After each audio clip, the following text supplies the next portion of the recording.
हे यश जनतेने दिलंय, लाडक्या बहिणींनी दिलंय, लाडक्या भावांनी दिलंय, लाडक्या शेतकऱ्यांनी दिलंय, सगळ्यांनी दिलंय।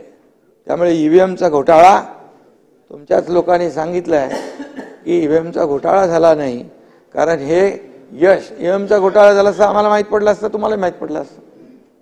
त्यामुळे म्हणाले सत्ताधाऱ्यांनाही माहित नव्हतं की एवढा विजय मिळेल, आणि म्हणून खोटे नाटे आरोप प्रत्यारोपामध्ये अडकण्याऐवजी जनतेचे प्रश्न या ठिकाणी आपण मांडाल अशी अपेक्षा होती।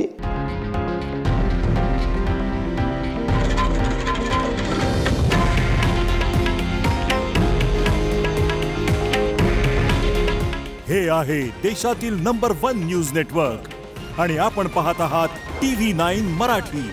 काळजी तुमची, हित महाराष्ट्राचं।